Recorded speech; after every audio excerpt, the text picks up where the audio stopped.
And we're back. Thank you for tuning in. This is your host, Brad Franklin, and welcome you guys back to another episode of One on One. I hope that you guys have been subscribing to the YouTube channel. If you haven't, please make sure that you like and subscribe and do that right now. We're coming to you right now from the Synergy Link 2. We're coming to you from the content room located in the Synergy Link 2. So if you are an aspiring creator, if you are a podcaster, if you do any type of content and you don't have a place to record, this is the spot you need to come to, the Synergy Room at Synergy 2, 5290 Galaxy Drive. It's right behind the original Synergy Link, which is at 135 Bound Street. If you want to record your podcast, if you want to record your YouTube videos or your YouTube show, this is the spot that you need to do it, man. So we want to thank the Synergy Link and the Content Room for being one of our sponsors. And of course, the Kundi Collection, Kundi Collective, also located right here in the Synergy Link. So I got my man Melvin Robinson joining us today. He is the communications director for the Mississippi Cannabis Trade Association. Yes. So we've already had this conversation, and this is something that people have been talking about for the past couple of days, on social media. But I want to backtrack for those people who may have possibly been under a rock previously. The bill for medical marijuana did pass after a fight. You were a part of, the fight to help get it passed, especially after it had gained over 70% of the vote in the previous election. The Supreme Court came in and changed a few things around, and there were some other parameters that need to happen before this bill actually passed, and Tate Reeves actually signed it into law. So for those people who have not been paying attention to what's happening with medical marijuana, talk about the bill. Just explain what the bill is, explain what you can do, so there's no discrepancies for people out there, because we want to make sure that you guys are informed. So tell everybody what it is that you can and can't do. So first, thanks for having me again. Absolutely. I appreciate it, Brad. So the Mississippi Medical Cannabis Act was signed February 2nd, 2022 by Governor Tate Reeves. Right. If you go back, this all began because we had an initiative called Initiative 65. Initiative 65 was going to bring medical cannabis to Mississippi. Right. Voted for it, overwhelmingly passed in the 2020 election. Actually, one of the more popular votes ever in the history of Mississippi elections and everything like that. And one thing people forget is it was actually a two-part question to that ballot initiative. Right. The first part was, would you like medical cannabis in Mississippi? The second part was, would you like 65 or 65A? Right. So a lot of people, they go back to the 74% on the 65 question, but when you look at the actual numbers, over 800,000 people voted for medical marijuana in Mississippi. Right. So that's how popular it was. Out of about 1.4 million voters, over 800,000 voted for medical cannabis. So Supreme Court struck that down. We had to craft a new bill. A lot of people worked on it. Thank you to Representative Lee Yancey and Representative Kevin Blackwell in the Mississippi Senate and the House. That's where the people that introduced the bill brought it up to vote. That's where you saw the whole passing the hemp around, showing what an ounce is, because you would hear all kind of crazy stuff about it. So yeah, that passed. Governor Reeves signed it. Thank you for signing it. His whole thing is he's a number guy, so he was talking about all the joys. But thank you for signing that bill. Well, he actually said that he would be skeptical originally for signing a bill that would actually put that much marijuana on the streets of Mississippi. But of course, those of us who, if you know, the amount of marijuana that's already on the streets of Mississippi. But I digress. Go ahead. Yeah. But so now we have this bill, the Mississippi Medical Cannabis Act. It's over 450 pages, and I know that could be kind of intimidating to people because they're like 450 pages. But no. So the bill, out of all the bills that we have in the South right now, that's in Arkansas, that's in Louisiana, that's in Alabama, and in Florida, it is the least restrictive. So we have unlimited licensing caps. Our prices for our licensing fees and our application fees, they are some of the cheapest in the nation. No one's going to be able to beat Oklahoma, because with Oklahoma, they had a flat rate, $2,500. Whatever you want to open up, you can do it from there. And there were sort of problems with that. So we wanted to make sure people weren't priced out, but that barrier to entry was important because it kind of differentiates between who's serious or not. So that's an important question that a lot of people are asking, will I be able to get involved in this industry? A lot of people are saying, well, they passed this medical marijuana bill, but they're going to price it so much so that, black folk can't get involved in the industry. I know in Illinois, there are a lot of people that had issues with that because the prices were so high for you to get involved. So talk about that a little bit and explain why there's different tiers for people and the different kinds of industry that are involved with medical marijuana that people can get involved in besides growing it, of course. Yes. So one thing that people always ask about is, how much would it cost to actually grow it, to be a cultivator? So one thing that people who made this bill and a lot of people that wrote in, they made different tiers. So you have a tier 1 cultivator, which is called a micro cultivator, and you have a tier 2 cultivator, which is just called a cultivator. So the micro cultivator tier is 2 different tiers, and basically these tiers are under 2,000 square feet. So if you have a grow under 2,000 square feet, your application fee and your actual licensing fee that you have to pay yearly is under $4,000. So you can have a tier 1 micro cultivation grow, which is 1,000 square feet. Yeah. And with that 1,000 square feet, you can have everything under that space where you're going to be growing for about $3,500. Okay. Yeah. Okay. So it's not bad. These tiers, when you get to the cultivator tiers, it starts a little bit larger where you have like 5,000, 10,000, 20,000 square foot facilities. And even though these facilities are large, like if you have $100,000 square foot facility, right. It's still under $150,000 to actually apply for that. So, that's a big difference. People hear $150,000, but that's a real big difference from, Connecticut. They just started up their recreational program. Mm-hmm. And to compete in this recreational program, to even start, you have to have you have to have $3 million liquid. So it's these kind of changes where, these are, you can have people that can have these craft grows, like you'll get with a lot of the smaller ones, like the tier 1 cultivators, tier 2, some tier 3, and the micro cultivator. So there's definitely ways you can get in that way. Now, also, one thing we always tell people is not only plant touching businesses. You have different businesses that you can do, like ancillary businesses, because this industry is new. The infrastructure has to be built. So you have a lot of people that need different services. So you're going to need law services. You're going to need tech services. You're going to need transportation services.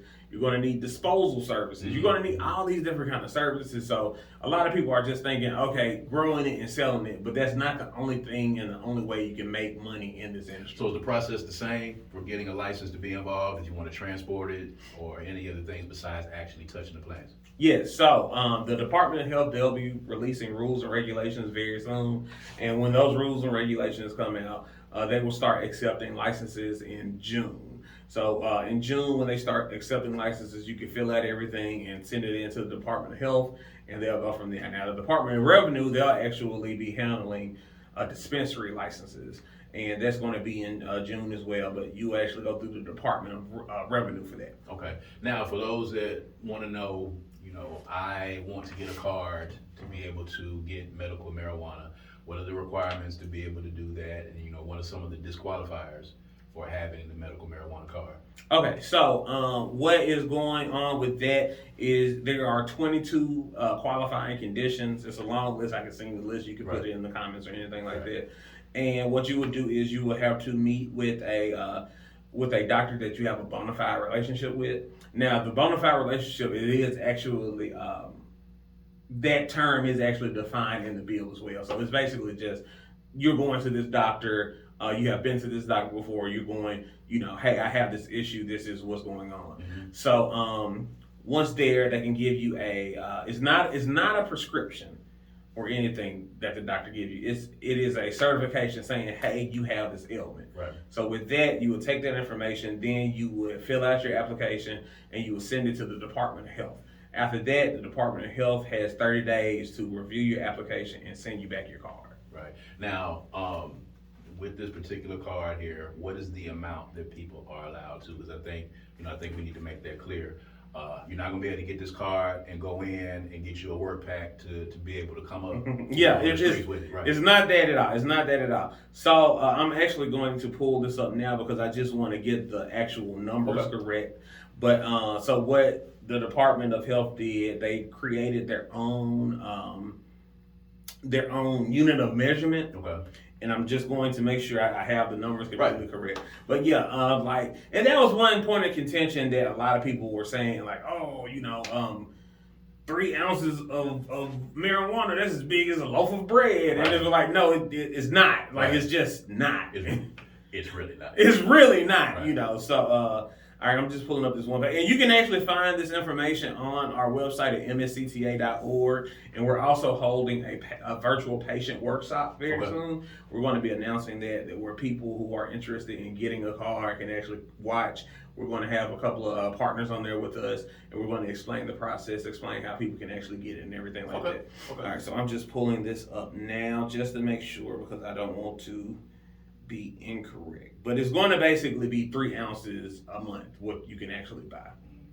And that's in different forms, and it's collected in different ways. Like, buying flour would be different than buying edibles, or buying like oils or tinctures or anything like that. It'd be different. Now let's talk about this opt-out thing. I think this is probably the most pressing issue now, because there are several cities in Mississippi who have decided to opt out of medical marijuana. There's about 4 or 5 counties that have decided to opt out. The interesting thing about this is in central Mississippi, the city of Madison, the city of Ridgeland, the city of Gluckstadt, Flora, Flowood, and I believe Clinton as well have all opted out, and Brandon, of course. So we've got cities in, Hinds, Madison, and Rankin counties that have opted out of this.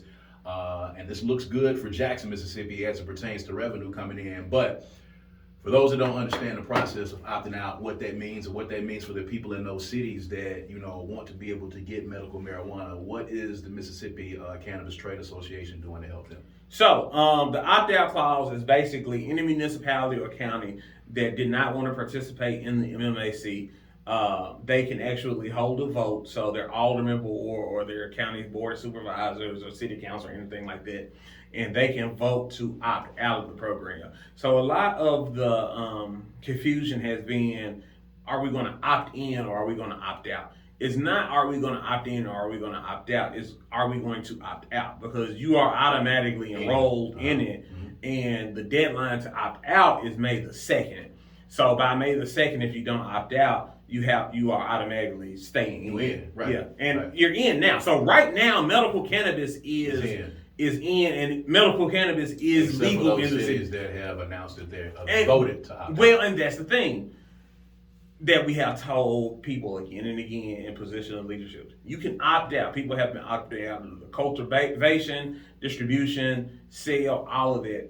But if a patient has a card and they have medical cannabis, there is nothing you can do about that. So if they are in their home and they are using their product, there is nothing they can do about that. Right. If a police officer stops someone and they have a medical card, there is nothing they can do. And they have to allow the amount on That's a very important point, because there was some discussions going on, on my Facebook page and on social media about the cities that have decided to opt out.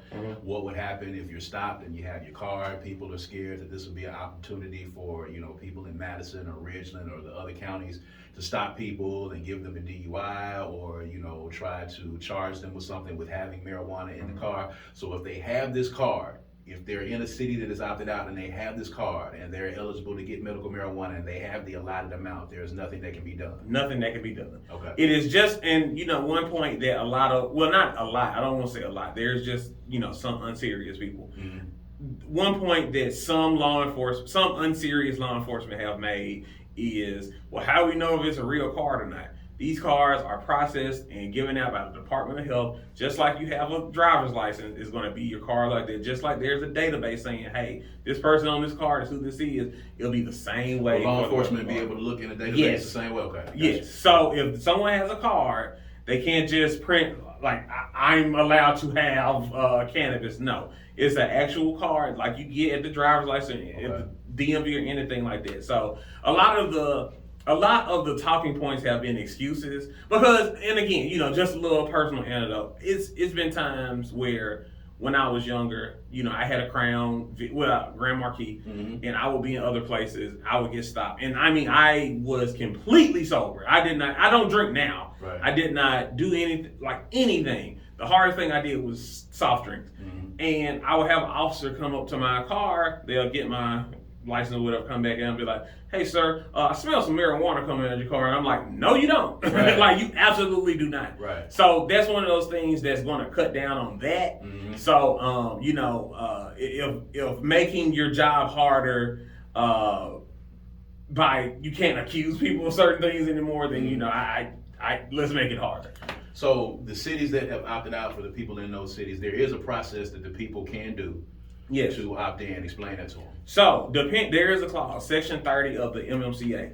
If the citizens of this area want to actually hold a special election, a referendum, to decide if they want to opt back in, or if they want to opt in, back in, or stay opted out, they can do that. It goes by population. Whichever is the least, either 20% of your population or either 1,500 people. Whichever is the least, you need to get those amount of signatures. They have to be qualified voters, so they have to be registered voters and residents of the actual city or municipality or county. They'll get those. Once they get the allotted number of signatures, they will turn these in to the Secretary of State. Secretary of State will verify everything, and that municipality would have to have a special election within 60 days of those signatures being verified. It's a majority election. So in the question, just like what I mentioned about Initiative 65 and 65A, how it was confusing. No, the language is actually written in the bill. This is how you have to say it on the ballot. So there can't be any, any kind of discrepancy. So this is what it has to say on the bill. So then on the bill, if it's a vote for yes and the majority is yes, the county or that area is automatically opted back in. They have to participate. They have no choice. They have no choice. If it's no, they can stay opted out, but they have to stay opted out for 2 years. So those cities that opt out, if they stay opted, they continue to be opting out until the deadline. How long can it be before they're able to opt back in? So that's what it is now. If it doesn't come to an election, they can opt back in whenever they like. But what I have told people, and this is just my personal opinion, if these places are opting out 2 months before it's even, or a month before the rules and regulations come out or anything, and they haven't really tried to understand it, they're going to probably stay opted out. Like, I think if you notice the counties that have opted out, those are all dry counties anyway. Right. And we kind of expected that, Yeah. But, they can, and that's one thing they've been telling people, like, oh, we can opt out we can opt in whenever, but they're not, But if it's going to a vote and this election and the people say, no, we don't want it, that area has to stay opted out for at least 2 years. 2 years. I got you. Now, my last question is this, of course, and we talked about this previously, of all of the states that have recreational marijuana, they had previously passed a medical marijuana bill. I think maybe you were saying like 2 to 3 years was probably around the time frame before they voted for recreational. Now that we have medical marijuana in Mississippi, in your opinion, how long do you think it'll be before we can get recreational in the state of Mississippi? So I don't call it recreational, I call it adult use. Okay. Yeah, that's the term we use. I got you. Yeah, we say adult use. I got you. A little tidbit before I get into that. California passed medical in 1996, and it took them about 7,000 and something days to get to adult use. Massachusetts passed it in under 1,500 days they had adult use program. Considering the landscape of the state, considering the income tax elimination, if my personal opinion, just my Melvin Robinson, nobody else, no industry thing, I would say probably 3 to 4 years, honestly. Yeah. That's not bad. It's not bad. And it's also because, federal legislation is right around the corner. Right now, the MORE Act passed through the House. It's probably going to fail in the Senate. But Chuck Schumer, he is actually the minority leader in the Senate. He is actually filing a bill. No, he has filed it. They're presenting it on 4/20 of all days this month. And that's one that has had a lot of legs recently. There's also a Republican-led bill by a representative out of South Carolina. I think her name is Nancy Mace. And all these bills deal with decriminalizing or rescheduling marijuana. So rescheduling or decriminalizing actually helps with a lot of things as far as patient access. It helps businesses as well.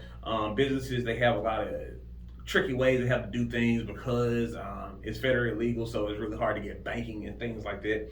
But Chuck Schumer's bill has been very exciting. I think it has a real chance. Just noticing a lot of cannabis stocks and the way they've been going, and usually when these bills get passed, they don't really make that much noise with the stocks. But lately, it's a real chance.